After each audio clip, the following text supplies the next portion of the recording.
There's something really cool about starting a game as a total nobody and slowly becoming a legend. Today, we're looking at some of the best single-player RPGs where you go from a regular person to someone seriously powerful. These games make you feel like you earned every bit of your story, and that's what makes them so awesome. Let's check them out. Kingdom Come: Deliverance.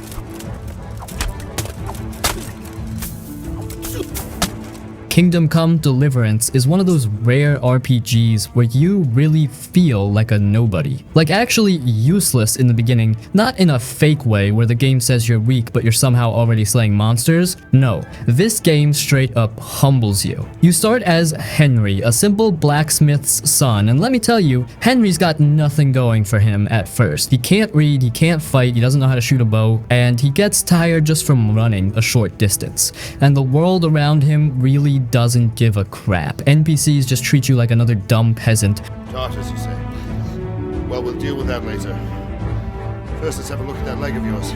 The game takes place in a super realistic medieval Bohemia. No magic, no dragons, just dirt, steel, and politics. And what's wild is how it leans hard into realism. Like, you can't even save the game unless you drink a special potion or sleep in a bed. It's that kind of vibe. But that's also what makes the whole rags to respect journey so powerful. When your hometown gets wiped out in the first hour and your parents get brutally murdered, it's not just some background lore. You feel it. Henry is broken, scared, running for his life. That's your starting point. You're not the Dragonborn. You're just a traumatized dude with no armor and no clue what to do next.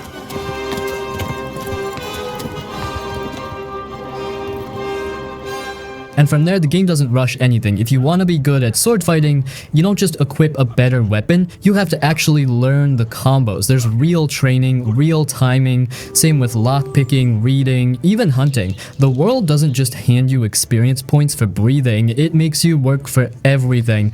And yeah, it can feel kind of frustrating early on, but man, when it clicks, it's one of the most rewarding feelings. That first time you win a duel without button mashing, it feels amazing. That moment you finally read a book for the first time after paying for lessons like a broke student? Yep, that's some real Middle Ages peasant satisfaction. You're a clever lad. You'll manage. You slowly gain people's respect, you meet lords, you join missions, you get better gear, more choices, more influence, but it never feels like you're suddenly a superhero. Henry's still awkward sometimes, he still doubts himself, the writing keeps him grounded, and that makes it even better, honestly, because his journey mirrors what a real person would go through. It's not about destiny, it's about growth. I'd rather find that horseman who murdered my parents. Get the sword back from him. So yeah, if you're looking for that kind of RPG where you start from the dirt, not just story-wise, but gameplay-wise too, Kingdom Come absolutely nails it. It's slow, it's unforgiving, but it's real, and by the end when you look back and realize how far Henry's come, it just hits different. You remember being that useless kid who got beat up for stealing apples, and now you're rolling with knights, solving mysteries, shaping events.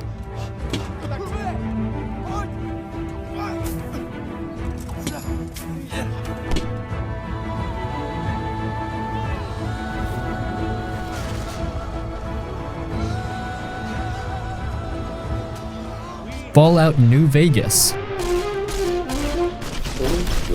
Let's get into Fallout New Vegas, one of the most iconic start-from-nothing RPGs out there, but with a twist. Because yeah, you're not exactly a farmer or a random villager this time, you're a courier, just a mailman. No fame, no power, nothing fancy, and your first big moment? You get shot in the head and left for dead in a shallow grave. That's how this thing starts. And from there, you're patched up by a desert doctor and shoved out into the wasteland with barely a gun and some bandages. No special training, no chosen one storyline, nobody owes you anything. It's just you, a rough map, and the Mojave Desert staring you down. And that's what makes New Vegas so damn good at this nobody to somebody thing. The world doesn't revolve around you. Until you make it.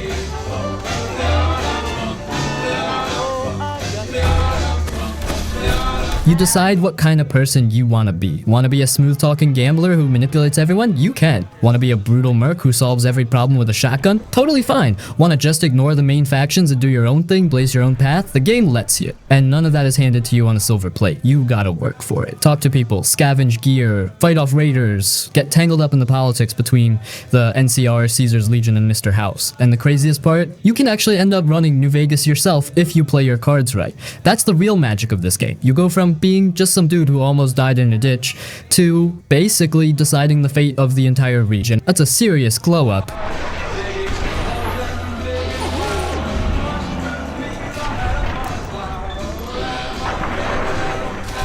But it's not just about power, it's about freedom. You don't have to be a hero, or a villain, or a leader. You could just be a drifter, a wanderer. Do some side quests, make some caps, help some folks, hurt others. It's all up to you. The game doesn't force you into a role, it just drops you into the dirt and says, alright, figure it out. And that's what makes the whole journey so personal. Your version of the courier might be totally different from someone else's. Maybe you helped the NCR bring order. Maybe you sided with Caesar's Legion and ruled with an iron fist. Maybe you flipped the table on both and took over for yourself. But whatever you chose, you made it happen. You started with nothing. No title, no money, no respect, just a bullet in your brain and a will to survive. Fallout New Vegas doesn't hold your hand. It gives you a beat-up world full of messed up people and says, go make something of yourself. And if you do, if you climb your way to the top, reshape the Mojave, and leave your mark, you earn that. All of it.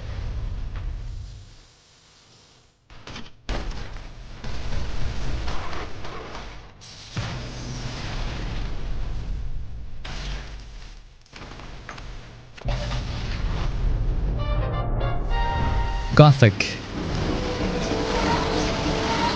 Gothic is like the definition of you're a nobody, deal with it. This game doesn't care about your feelings, it doesn't hype you up, it just throws you into a brutal prison colony and basically tells you to survive or die. You play as the nameless hero, and yet the game doesn't even give you a real name. That's how little you matter at the start. You're literally tossed into this giant magic prison, this walled off chunk of land full of convicts, scavengers, thugs, and monsters.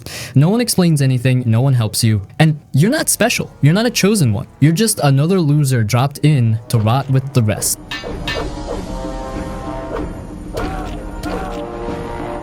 And here's the thing, everybody treats you like garbage at first. You walk into a camp, try to talk to someone, and they'll straight up insult you or punch you in the face. There's no welcome to the quest moment. You have to earn every bit of respect by grinding, fighting, learning who to trust, doing dirty jobs, and slowly, very slowly, building yourself up. The early game is rough. Wolves kill you, bandits kill you, fall off a cliff, dead. It's trial by fire. But that's also what makes Gothic so addictive, because once you get the hang of it, once you manage to join a faction, get some real armor, start wielding a sword without looking like a drunk guy swinging a stick, it feels earned, like deeply earned. The barrier will finally stop you. The game world reacts to you as you grow. You start to notice that people who mocked you before now respect you. Some fear you. Some want to work with you. You're not the weakling who got slapped around anymore. You've carved out your place in this broken system. And that's a big deal because in Gothic, respect is currency. You can't just level up and brute force your way through everything. You have to understand the politics, learn the power dynamics between the old camp, new camp, and the sect camp, and figure out where you belong. The story starts small too, just trying to survive, get noticed, join a group, but eventually it snowballs into something much bigger. Magic, ancient ruins, sleeping gods, and somehow this nameless nobody from the dirt ends up being the one who has to face all of it. Not because he was destined to, but because he made himself ready.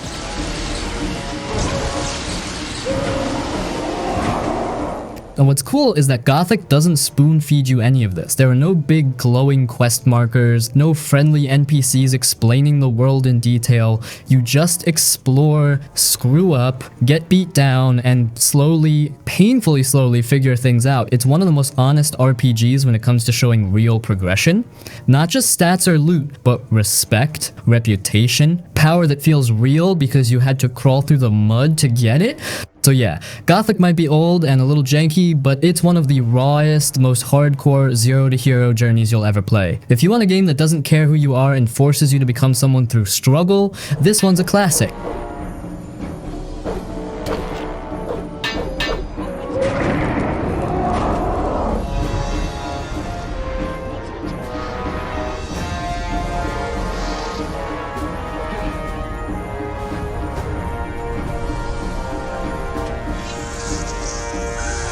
The Risen. Alright, let's talk Risen, which honestly feels like a spiritual cousin to Gothic, and for good reason. It's made by the same devs, Piranha Bytes. So if you've played Gothic before, Risen is gonna feel super familiar, but even if you haven't, Risen is still one of the best examples of that start from nothing RPG formula. Like, it literally drops you on a beach with nothing but your fists in a tattered shirt. No joke, you wash up after a shipwreck and boom, that's it. Welcome to the island, figure it out. And man, the world does not roll out the red carpet for you. Just like Gothic, Risen throws you into a tough world with no handholding. You're not a warrior, you're not a mage, you're not even an apprentice. You're just some nameless castaway. Nobody knows you, nobody cares, and most people talk down to you or try to use you for their own gain. And yeah, early game is rough. Even fighting a wild boar can kill you if you're not careful. Every scrap of food, every rusty weapon, every gold coin, you have to fight for it. But that's the magic of it, right? You feel that progression. You're not just leveling up, you're surviving, and little by little you start to become someone. You pick a faction either side with the Daunt's Rebels or join the Inquisition in their strict order. You learn new skills, get real weapons, explore ancient temples, and start unlocking powers that make you feel like, yeah, okay, I can handle this now.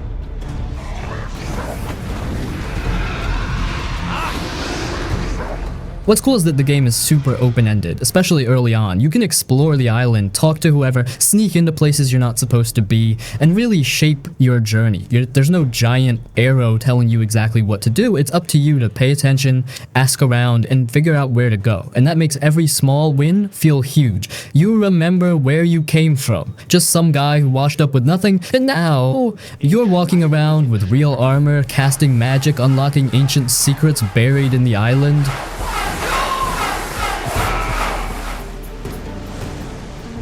Let's finish that. The story itself also grows with you. It starts small, doing odd jobs, helping people out, getting a feel for the power struggle on the island. But as you dig deeper, you get pulled into something much bigger, with ancient gods, buried ruins, and a whole bunch of stuff that ties into the bigger Piranha Bytes world. But what makes it stick is that you made that journey. The game doesn't force you down a path, it just gives you a broken world and says, alright, make something of yourself. And that's what Risen does best. It makes you earn everything. You're not spoon-fed power or story. You work your way up, pick your role, and become a somebody through effort, smart choices, and let's be real, a bunch of getting your ass kicked early on.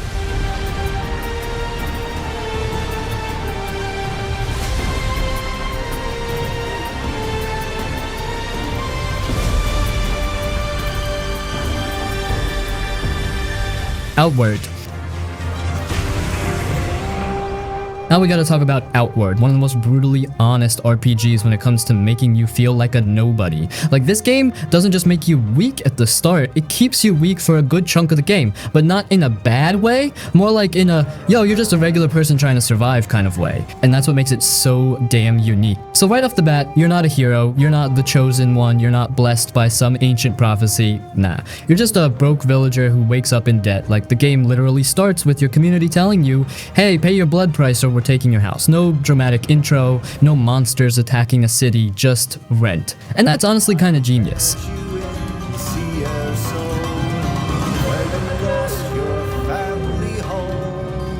You start with nothing. Basic clothes, maybe a worn out sword, no real money, and definitely no clue what you're doing. The combat? It's clunky and slow, not because the devs messed up, but because that's the point. You're not a trained warrior, you're just some guy or girl swinging a weapon for the first time. Magic? You can learn it, sure, but it takes time, resources, and a real commitment. Like, you literally have to go on a pilgrimage just to unlock your first spells. The process. And don't even get me started on survival. This game leans hard into that. You have to eat, drink, sleep, stay warm, avoid diseases, treat wounds. It's a full-on survival sim baked into an RPG. You're not out here saving kingdoms, you're just trying to not die from cold weather or a random infection, and that adds so much to the feeling of being a nobody. The world is huge, dangerous, and doesn't care about you, but you push on anyway. What's really cool about Outward is how little it holds your hand. There's no compass with giant markers, no go here to win objective. You actually have to learn the land, use maps, recognize landmarks, remember paths, and when you finally start figuring things out, when you survive your first dungeon, craft your own gear, or win a hard fight through smart thinking instead of just brute force, feels amazing, because again, nothing is handed to you, you build it, step by step.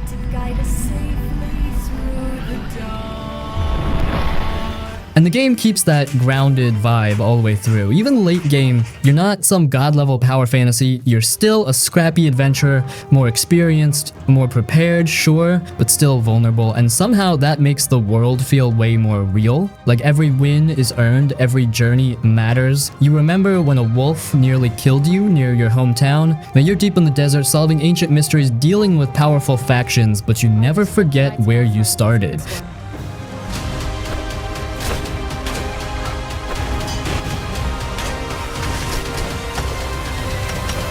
Greedfall. Now here in Greedfall, which does the nobody to somebody thing a bit differently. It's not about being dirt poor or powerless in the beginning, but more about being a total outsider. Someone who steps into a brand new land with no roots, no status there, and has to build their way into influence. And it does a surprisingly good job of making that journey feel personal. So in Greedfall, you play as Desardet, a noble from a big dying city who's sent to this mysterious island called Tir-Fra-Di. And yeah, while you're technically a diplomat and you look all fancy with a feathered hat, don't get it twisted, you're not respected on this island, you're not powerful yet, you're just some outsider showing up to a land full of deep cultures, ancient magic, and political tension. And nobody there really trusts you. What makes it interesting is how you are the stranger here. The native tribes don't know you. The different factions, like the religious fanatics, the science guilds, the merchants, they all have their own agendas, and you're caught right in the middle of all of it. You don't start as a leader. You don't have loyal armies or legendary powers. You start with a mission, some basic skills, and that's it. From there, it's up to you to decide how you climb up. And that's where Greedfall shines. You build your influence through choices, not just combat. Do you help the island's natives or exploit them? Do you back the science faction or challenge their cold logical methods? Do you take the religious path or expose their lies? Every major decision shapes how people see you. And eventually, you're not just a visitor anymore, you're a real power player. But again, you make that happen. You don't just show up and instantly become king. You work your way there through diplomacy, combat, trust building, and sometimes backstabbing. I'm here. Pull yourself together. We didn't want this fight. Now, the combat system isn't super deep, but it's solid. A mix of swordplay, guns, and magic. But again, the real power in Greedfall isn't just in how you fight, it's in how you lead, how you talk, how you build relationships. You've got companions with their own stories, and they react to your choices. They'll leave you if you push too far in one direction. You've got to earn their trust too.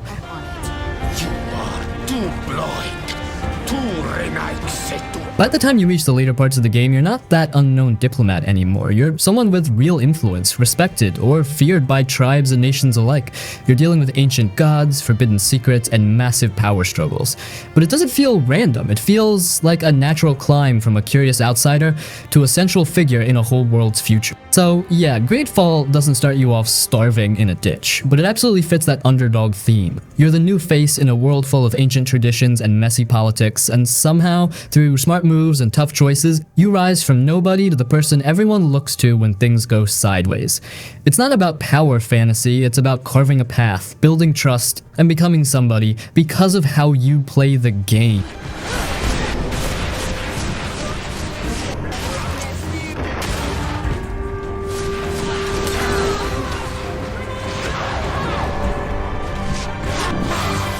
Elix.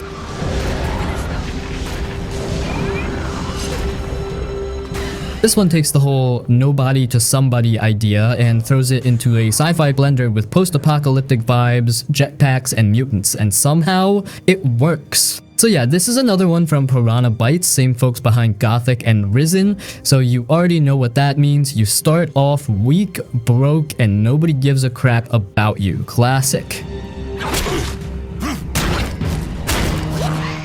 You play as Jax, a former elite commander from a high-tech faction called the Owls. But at the very start of the game, you've been betrayed, shot down, stripped of your armor, and left for dead. Your fancy powers? Gone. Your squad? Gone. Your rank, your respect, your gear? All gone. So now, you're just this dude in rags stumbling out of a wrecked pod, trying to survive in a brutal world that would rather kill you than say hi. The world of Elex is wild, by the way. It's this weird but kinda awesome mashup of sci-fi, medieval fantasy, and Mad Max Max Wasteland. One minute you're swinging a sword, the next you're shooting a plasma rifle, and no matter where you go, people treat you like you're nothing, just another desperate guy trying to stay alive. He's right. The clerics are plotting something, and we need to put our foot right through whatever the fuck it is. This isn't your decision. You really shouldn't talk that nasty like that. Am I getting my information or what? But that's what makes Elex kinda cool. You start at rock bottom, you've got a stick and a dream, and the world is huge, dangerous, and totally unbalanced. Early game is rough. You'll die, a lot. Wild animals will mess you up, bandits will two-shot you, even getting from one town to another can feel like a survival run. But the more you play, the more you start to claw your way back. And the game gives you total freedom. You can join one of 3 totally different factions: the Berserkers, who use magic and nature stuff, the Outlaws, who are basically Mad Max Raiders with flamethrowers, or the Clerics, who use high-tech weapons and worship a machine god. Each one gives you different skills, weapons, and a new place to belong, but none of them trust you at first. You've got to prove yourself all over again. Comes in our path. We bow to no one. Combat. It's not just about combat either. There's dialogue choices, relationships, reputation. People remember what you do, and depending on how you act, Jax can either try to regain his humanity or go full ruthless and become something darker. The choices really shape the story, especially as you try to figure out who betrayed you and what the heck is going on with all the factions fighting over this weird energy source called Elex. But here's what makes it really hit. You feel the progression. Like, you remember getting beat up by a rat 10 hours ago, and now you're flying around with a jetpack wrecking robots with a laser sword. That glow up is real. You start as a nobody with no friends, no gear, no power, and by the end you're shaping the fate of the whole damn world, and it feels earned. Not because the game handed it to you, but because you pushed through the pain, figured stuff out, and got stronger. Now yeah, Elex is janky, it's rough around the edges, the animations are stiff and the writing can be hit or miss, but if you like underdog RPGs where survival is part of the journey, where rising to power actually feels like a grind, this game nails that feeling. It's not polished, but it's got that raw, gritty vibe that makes the journey feel personal.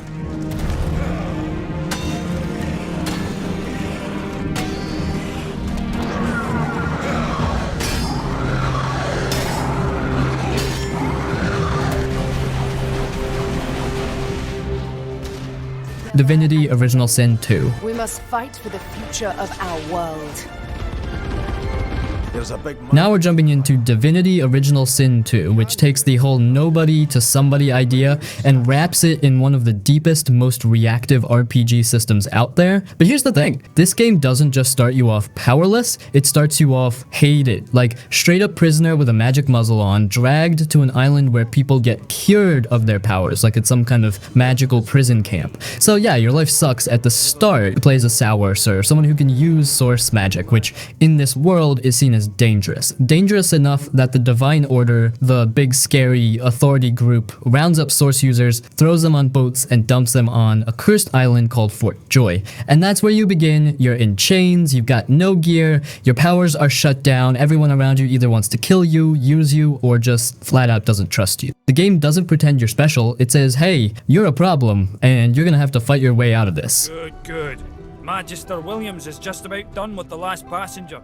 And what makes it so powerful is that you really do feel like a nobody at the start. You're just trying to escape, trying to survive. You don't even know who to trust. And yet you've got potential. Everyone knows you might become a god one day, but early on, you can barely beat a crab on the beach. You're weak, confused, and trapped in a system that wants you erased. But then the game starts to open up. You find a little gear, you build a party, you start unlocking new abilities and combos, and slowly you go from being this forgotten prisoner to someone the world starts whispering about. You start messing with fate. You get into battles where you outthink enemies with crazy tactics, teleporting them into fire, electrifying puddles, summoning monsters mid-fight, and suddenly you're not some random mage anymore. You're a freaking force now.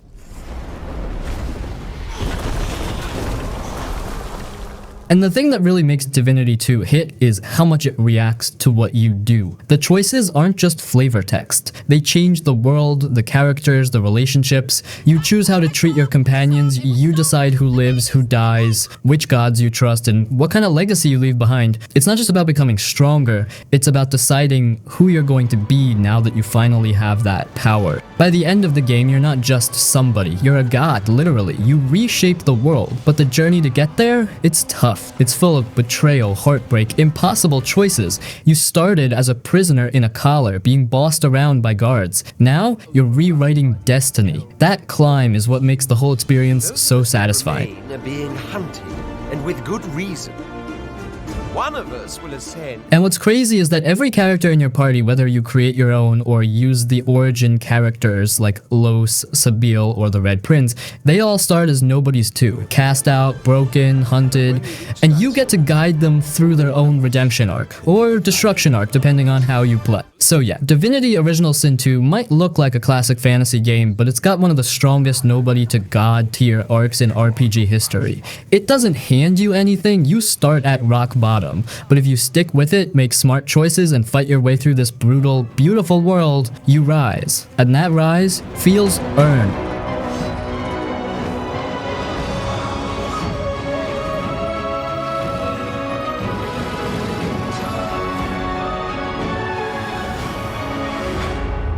Mount and Blade Warband.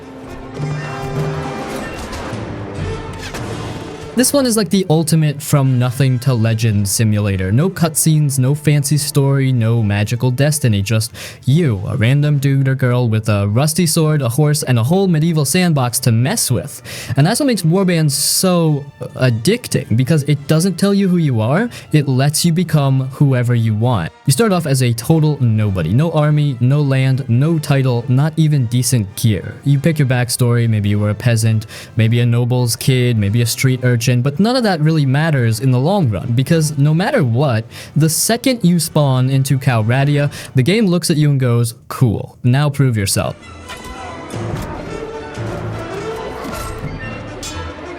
And man, the early game is rough. You'll get jumped by bandits, your one horse might get stolen, and if you try to fight a lord's army with your ragtag crew of farmers, yeah, good luck. But this is what makes the game so special. You feel the grind. You're scraping together coins from caravan jobs, looting bandit camps, hiring a couple hungry guys at a tavern, just trying to survive the chaos.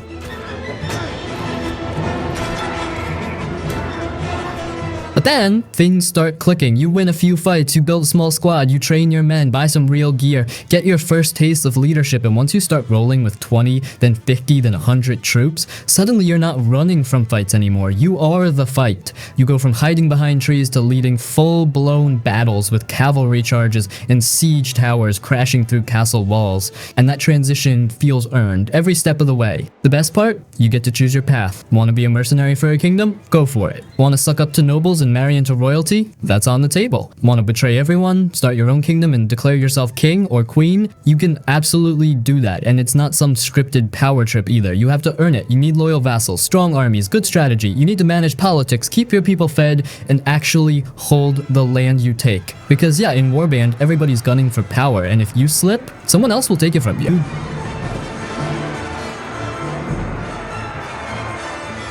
What makes it hit so hard is how personal the journey becomes. You remember the names of your companions, the villages you saved, the battles you barely survived. There's no big narrator telling you what a legend you are, but when you ride across the map with your banner waving, 200 troops behind you, and enemy lords running from your name, yeah, you feel it. You became somebody.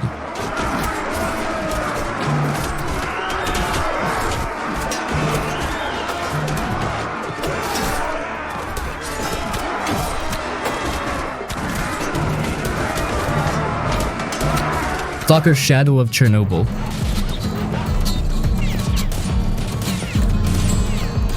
This isn't your usual RPG setup. It's gritty, weird, brutal, and honestly kind of depressing, but in the best way. Because this game makes you feel like a nobody, not just in terms of power, but in terms of identity. You literally wake up not even knowing who you are. That's right. You start the game as the Marked One, a dude with full-blown amnesia who gets pulled out of a wrecked truck in the middle of the zone, barely alive. You've got one goal in your PDA, kill Strelok. You don't know why, you don't know who Strelok even is, and you've got no gear, no friends, and no clue what the hell is going on. It's such a cold, lonely intro, and it sets the tone for the whole experience.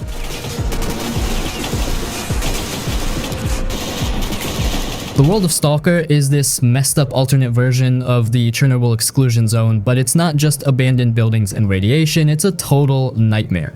Mutants, rogue military groups, weird reality warping anomalies, and a bunch of desperate scavengers all fighting over scraps, all trying to survive, and you're just some guy with a cheap pistol and a bandage wandering through it. It's early on, you're weak, like super weak. Ammo is scarce, guns jam constantly, medkits are limited, and every fight feels like it could be your last. You might get gunned down by a random bandit or eaten by something with 6 arms and no eyes. The zone doesn't care about you. It doesn't want to help you, and that's what makes your rise so satisfying.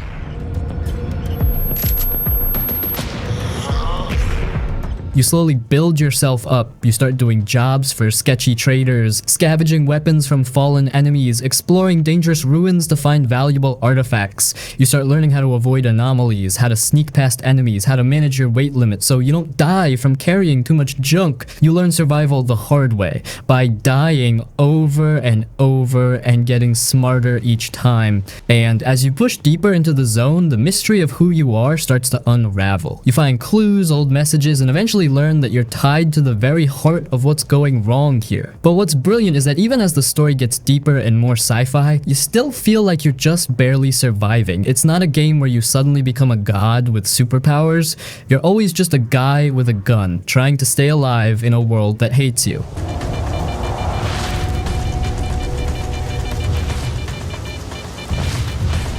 And man, the atmosphere. It's unreal. Creeping through abandoned labs with flickering lights and mutant screams echoing in the distance, absolute tension. Every step feels risky. Every decision, fight or run, explore or retreat, feels important. And when you finally get better gear, maybe a proper rifle, some armor that can take a hit, a little stash of supplies you earned by risking your life, it feels earned. You remember when you got bodied by a stray dog with no bullets left? Now you're navigating psychic storms and taking down military squads. It's a full-on glow up, just without any fanfare. Just you standing in the rain, alive.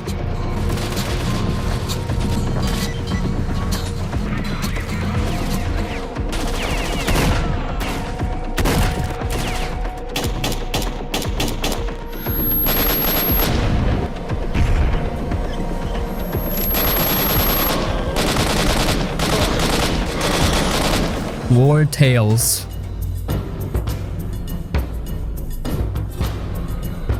You don't play as a hero here, you don't even play as a single person, you manage a band of nobodies. Could be farmers, escaped prisoners, deserters, regular folks turn to the sword because the world's falling apart and they've got bills to pay. There's no magic, no superpowers, just hard choices, cold nights, and a lot of blood. From the very beginning, everything is stacked against you. You're broke, underfed, and surrounded by bandits who are just as desperate as you are. Your weapons suck, your armor's falling apart, and your people will straight up leave if you don't pay them. They can get depressed, injured, exhausted. It's not about grinding XP, it's about keeping your people alive and slowly turning this ragtag crew into a real mercenary company.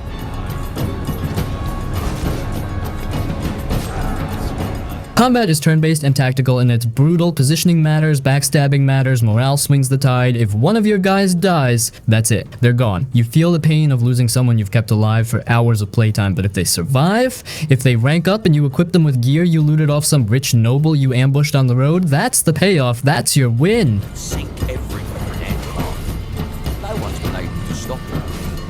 And it's not just about battle, you have to manage everything. Food, wages, injuries, crafting, camping, even taxes and legal papers depending on where you go. You can be honorable and follow the law, or you can rob traders, smuggle goods, and live dirty. The game lets you choose how to survive. Are you a noble sellsword group, or a straight up criminal gang barely scraping by? Fight back. What weapons must we build to reclaim our... The world itself is dark and messy. It's medieval, but not romanticized. It feels like a world after the collapse. Kingdoms are falling apart, corruption is everywhere, and people are just trying to make it through the day. There's no grand destiny, just rumors of treasure, jobs from desperate townsfolk, and a lot of morally gray choices. And what's cool is that as you get stronger, it's not just about better stats. Your crew becomes known. Towns start reacting to you differently. You take on bigger contracts, maybe even influence regions politically. You go from scavengers and vagrants to respected mercs or feared raiders. And there's no big you did it cutscene. It's a slow, gritty rise where your reputation and your gear tell the story. You remember when you had to share one piece of armor between two guys? Now your archers in custom mail, taking heads from across the field.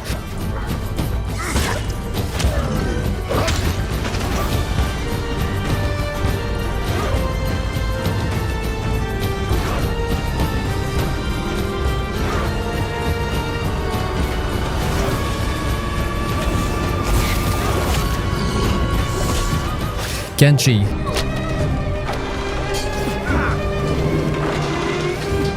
Now this is peak you are nobody and the world does not care. Like, this game doesn't just start you as weak, it straight up starts you as pathetic. And I mean that if you ever wanted to play an RPG where survival is a daily miracle and becoming somebody actually takes dozens of hours of grinding, hustling, and eating dirt, Kenshi is your game. You don't start as a hero, or a soldier, or even a mercenary. You start as some skinny dude in rags with a stick. You can't fight, you can't cook, you can't run very fast, you can't carry much. You're literally the guy who dies in the background of other people's stories.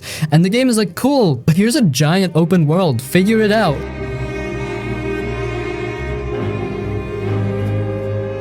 That world, absolutely brutal. You can get jumped by starving bandits 5 minutes in. Slavers will chain you up and sell you off. Cannibals will eat you. And the scary part? That's not even a bug or special quest. That's just the normal game. The entire world is hostile. You are not important. You're not on a grand quest to save anything. You just exist. And that's why Kenshi is so special. But here's the magic. The game gives you complete freedom. No story rails, no objectives. You want to be a farmer in the desert? Do it. A one-armed thief sneaking through enemy cities? Totally possible. Build your own town, join a faction, become a slaver or a slaver hunter, recruit an army, or wander alone as a broken survivor. It's all open-ended. It's your sandbox.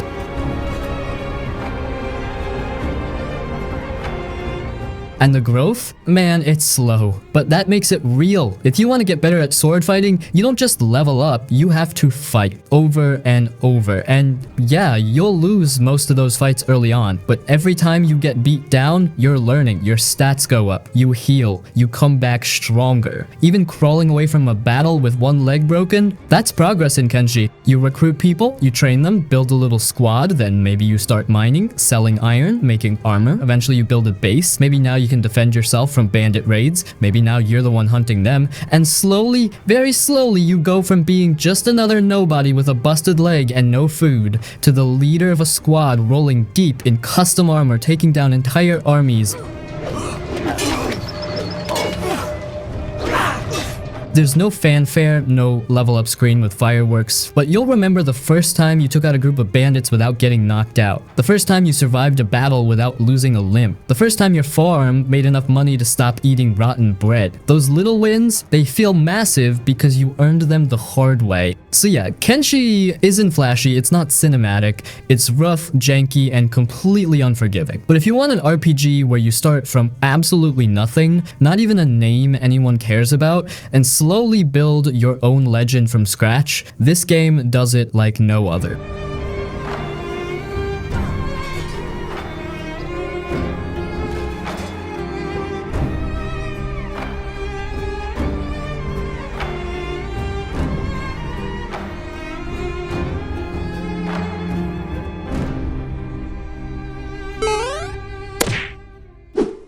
Whoa, easy there, easy. You've been out cold a couple of days now.